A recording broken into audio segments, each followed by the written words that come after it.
ating Project Goshen. This project was initiated by Goshen Credit Cooperative, registered at CDA last April 2019. We are composed of Christian leaders from West and also from different parachurch organizations. So our vision is that the body of Christ in unity will work together to minister holistically, body, soul, and spirit, to one another and to the community. And our mission is to serve, to equip, and connect the body of Christ through cooperatives to advance God's kingdom among our communities. So, the needs. Bakit ba tayo dumating sa ganitong klase ng advocacy? Alam niyo po, malaki ang pangangailangan ng mga kapastoran sa ating mga churches. Wala silang benefits pag nag-retire sila. And then, pagka nabawasan ng membership, so kukonti rin ang support nila. Lalo na ngayong pandemic. At kawawa po maraming mga pastor. Nag-iintay din ng ayuda sa ating gobyerno. At pangalawa, yung finances for outreaches. Marami tayong potential na outreaches sa labas, pero walang pera ang mga churches. Lalo na po yung mga maliliit.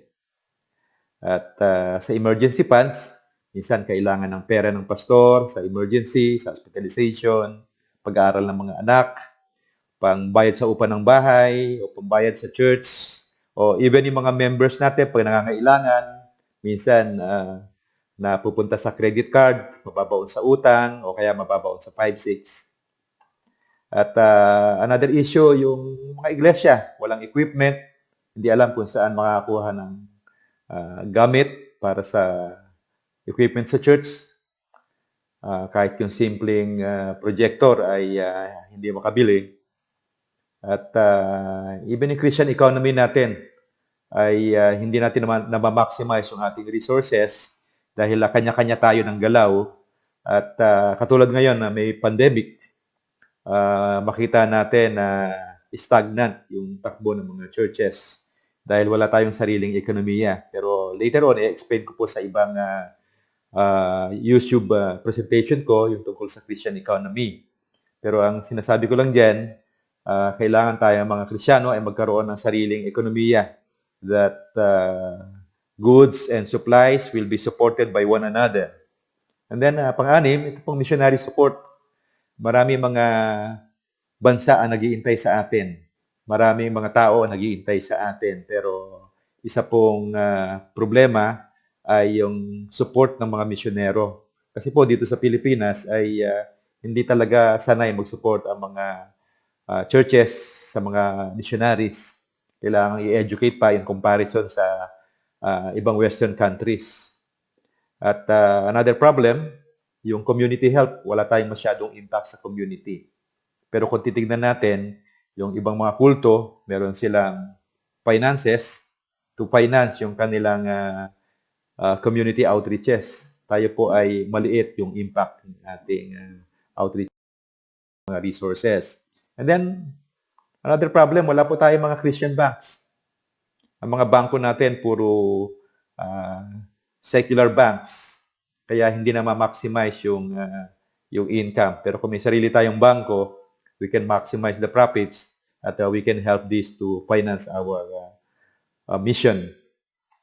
And then another thing, yung saving program. Ngayon pong pandemic, maraming churches hindi nakapag-ipon.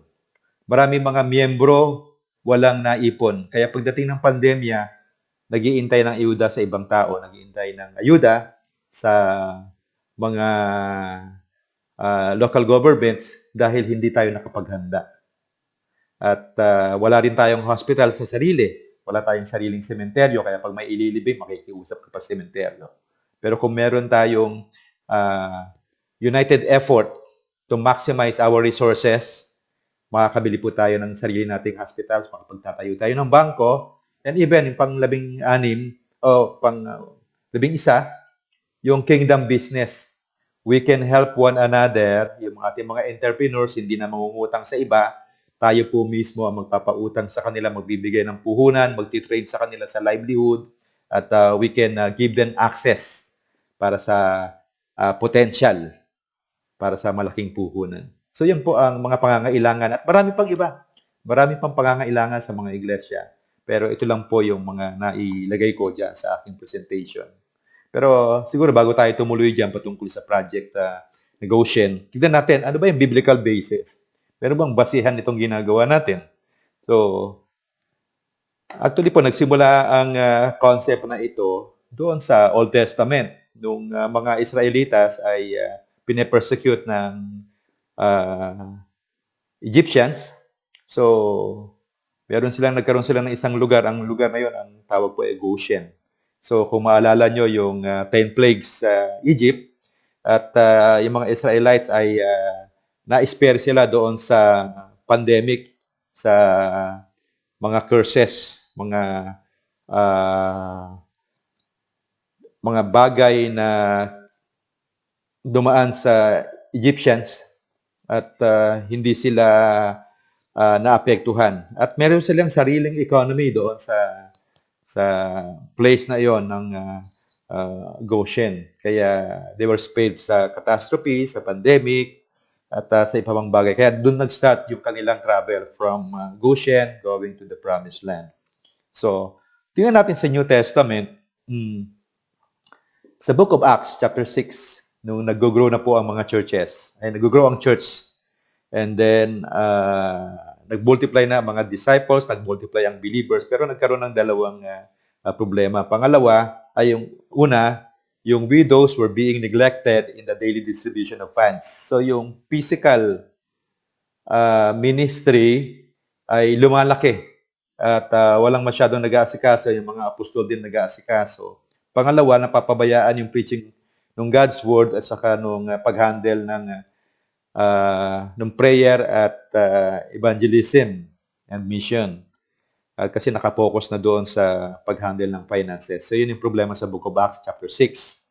So what they did was, sabi doon, therefore select out from among yourselves, brethren, 7 men of good and attested character and repute, full of the Holy Spirit and wisdom, whom we may assign to look after this business and duty. So they were led by the Holy Spirit to select 7 men of good reputations galing sa marketplace para mag-in charge doon sa physical and social concern ng iglesia. At para makapag-focus yung mga apostles doon sa preaching of the word and prayer.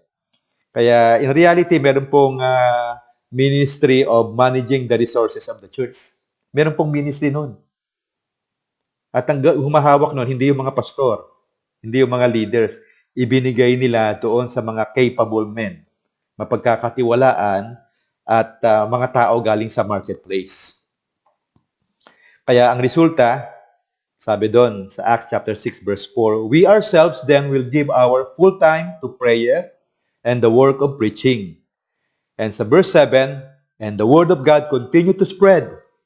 The number of disciples in Jerusalem grew larger and larger, and great number of priests accepted the faith. So, nung nagkaroon ng tamang focus, mas nag-multiply pa yung dami ng mga bagong mananampalataya. Kaya sa Acts chapter 4, verse 34, makita natin sabi doon, wala ni isa man nagugutom. Sa NIV ang sabi, there were no needy persons among them. Sa Living Bible, and no poverty, neither was there any among them that lacked. Tingnan mo yan. During that time, walang nagugutom. Pero ngayon, in reality, marami mga Christian churches, even mga pastors, nagugutom sila. Walang mapakain sa family. Pero may ibinigay sa ating model ang mga early believers kung anong gagawin natin sa reality ngayon, lalo na po may pandemya. So, merong balanced ministries. May social concern at merong prayer and preaching. Social concern, yung physical. Yung prayer and preaching doon sa spiritual side.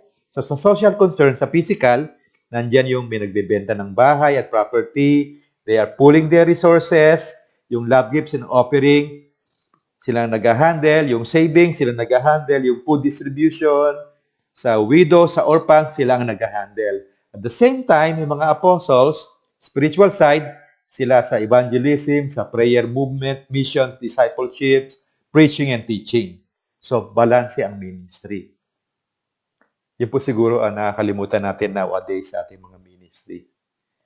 Si Pastor lahat ang nag-aasikaso, lalo na po sa mga maliliit na churches.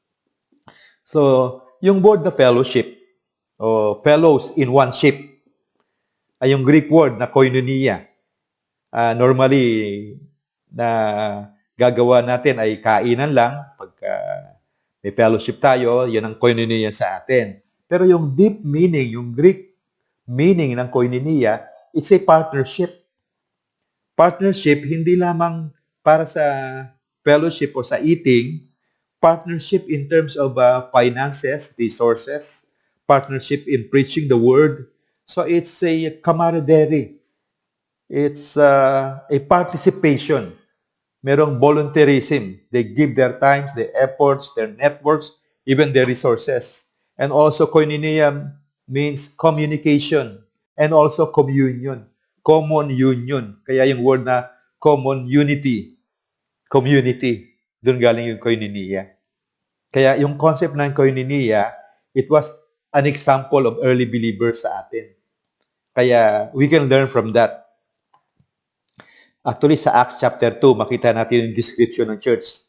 Sila, yung teachings ng apostles, they fellowship, they share their meals, nananalangin sila, nagpe-perform ng miracles, signs, and wonders, pero at the same time, they shared everything they had.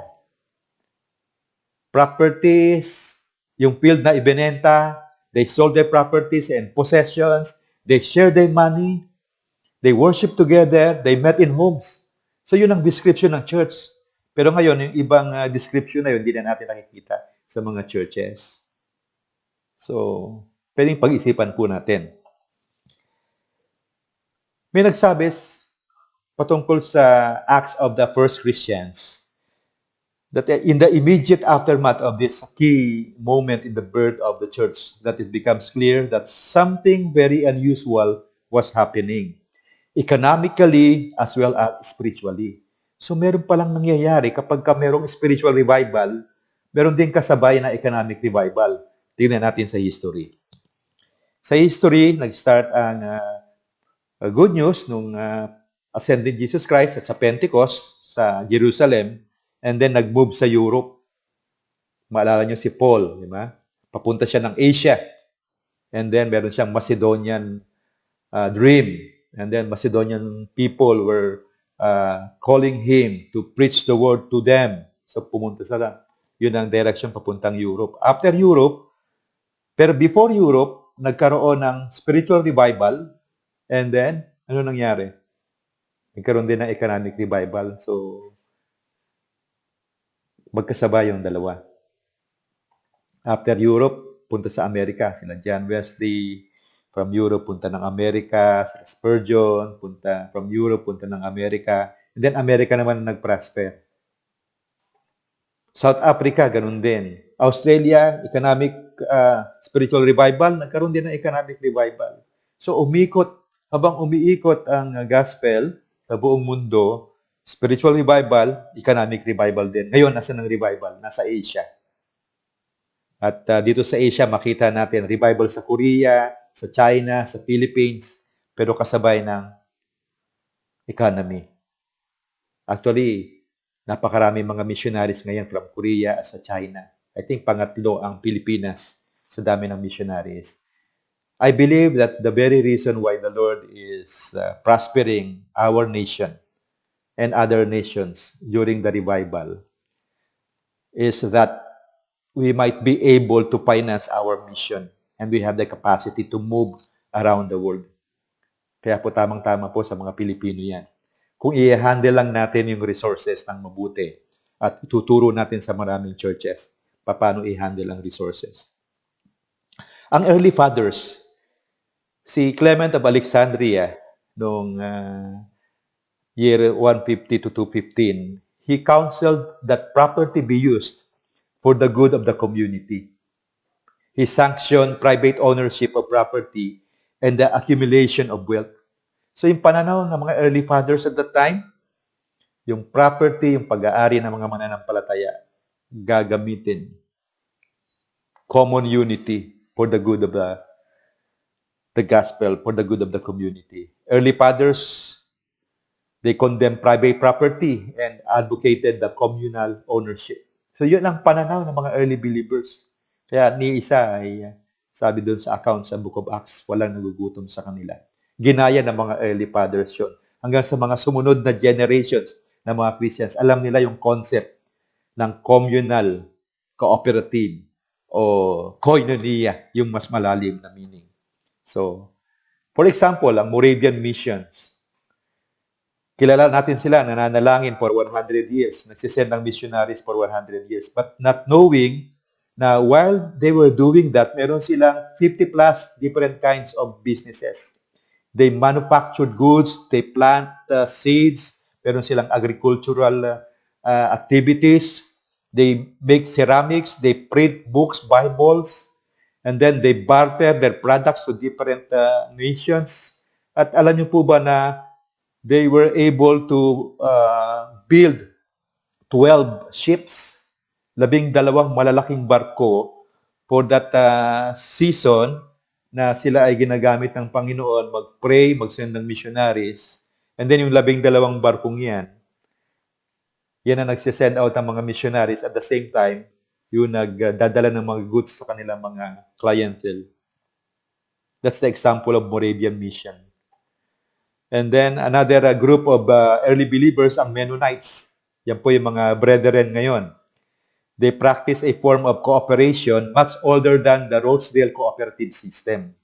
Alam niyo po ba yung Rochdale Cooperative System? Dito yan sa England, nagsimula. Yan ang pinaka-model ng secular cooperatives ngayon na nagsimula ng kooperatiba. Pero prior to that movement, ang Rochdale Cooperative System, meron na mga Mennonites na nagpa-practice. Meron ng mga Moravians na nagpa-practice ng cooperative in biblical sense. Ang tawag ng mga Mennonites sa kanilang grupo, hindi cooperative. Ang tawag nila mutual aid. The father of Credit Cooperative of Credit Union, si Friedrich Raiffeisen. So kilalang-kilala po yan sa kooperatiba sa buong mundo. Pero siya po ay isang mananampalataya. Siya ay dinisciple ng isang pastor at during his time na mayroong pangangailangan ng communities, baon sa utang ang mga tao sa community, so he started to pull resources ng mga churches, in-encourage niya nga magkaroon ng bagong concept ng cooperativismo doon sa kanilang lugar. Kaya until now, ino-honor siya.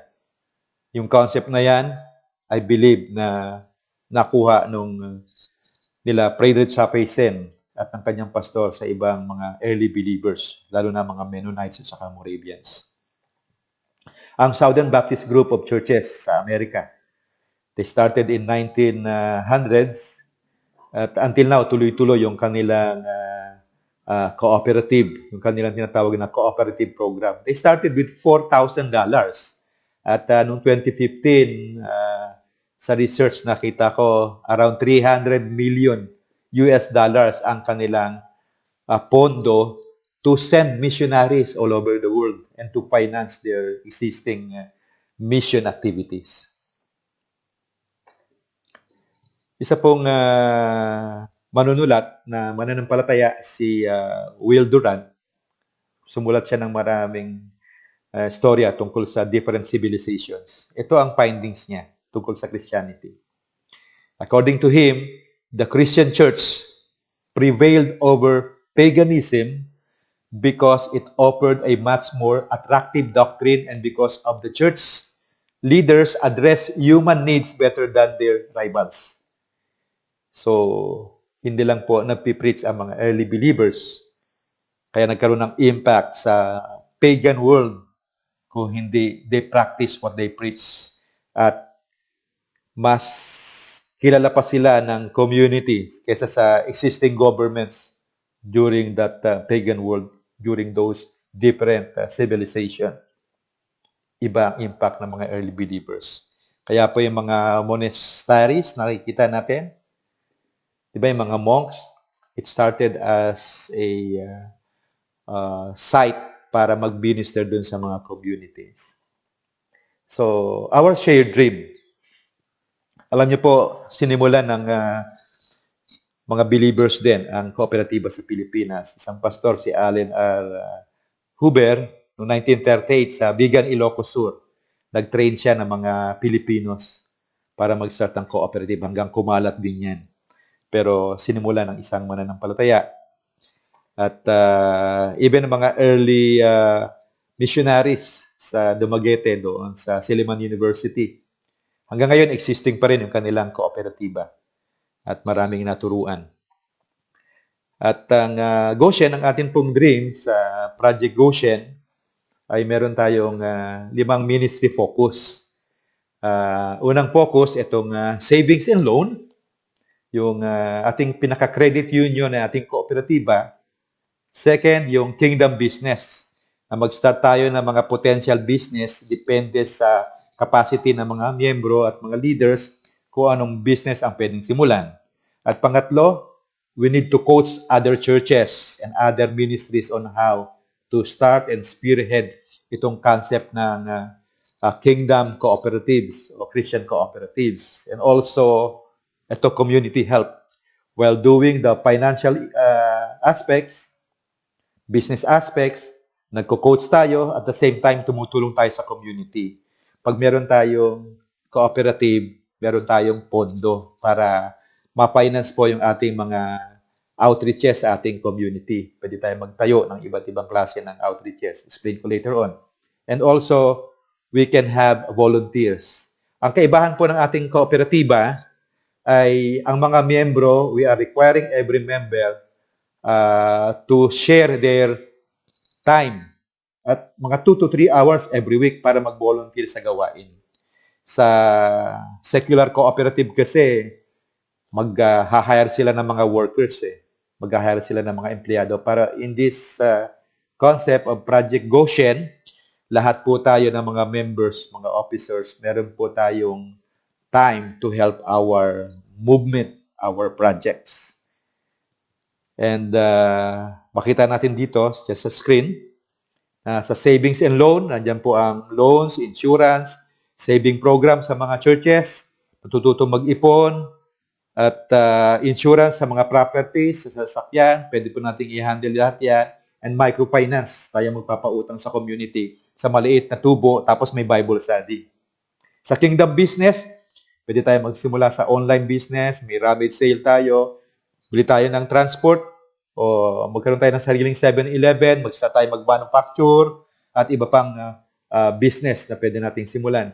Pwede tayo mag-import and export later on. Sa coaching, so continuous education sa mga Christians about stewardship. Meron tayong weekly, siguro mag-invite tayo ng mga speakers, invite natin yung mga churches din to learn about cooperative and also other aspects of entrepreneurship.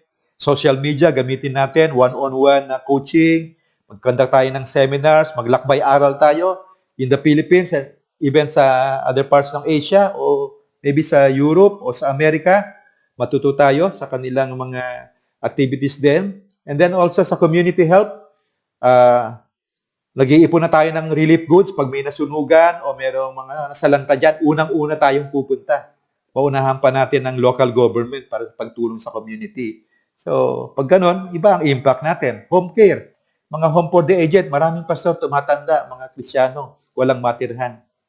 So, why not start this kind of ministry? Total, marami naman tayo mga nurses at mga doktor. O counseling sa community, medical mission, feeding, financial stewardship.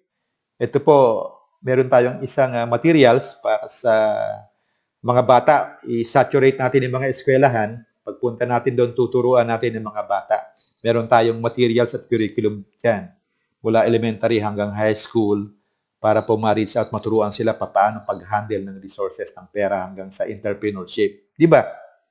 Ayun ay gagawin po ng ating samahan, ng ating Goshen. And then sa volunteers, meron tayong member care, may teachers training, continuous recruitment, yung network sa iba, at tamang deployment, and also we learn from one another and also we learn from other people. So yan po yung ating dream na pwedeng gawin ng ating Goshen. So sa James chapter 5 verse 3, sabi po dito, your gold and your silver have rusted, and their rust will be a witness against you and will consume your flesh like fire. It is in the last days that you have stored up your treasure. So dito sa James chapter 5, sinasabi po, yung mga unbelievers, yung mga taong walang takot sa Diyos, ang focus nila, nag-accumulate sila ng gold, ng silver, pero nagdudumi lang yon. At ang sabi ng Biblia, na sa last days, gagamitin yon yung mga na-stored na resources na yon. At sino ang kukuha nun? Tayong mananampalataya. Pero kung hindi tayo marunong mag-handle ng resources, paano natin mapafinance yung ating global and local missions? So in these last days, nasa last days po tayo, this pandemic, maaring meron pang mga dumating, hindi natin alam yung mga malalaking challenges na makakaharap natin, but we need to unite. We need to re-establish. We need to go back doon sa Bible, sa example ng early believers. Yung deeper meaning ng koinonia kailangan may apply natin. So we can start by, through this Goshen project, organizing a kingdom biblical cooperative to help one another and to minister to our communities. So with that, papasalamat po ako sa inyong panahon. God bless you and thank you. Once again, this is Pastor Dan Parilla, the chairperson of Goshen Credit Cooperative. God bless po.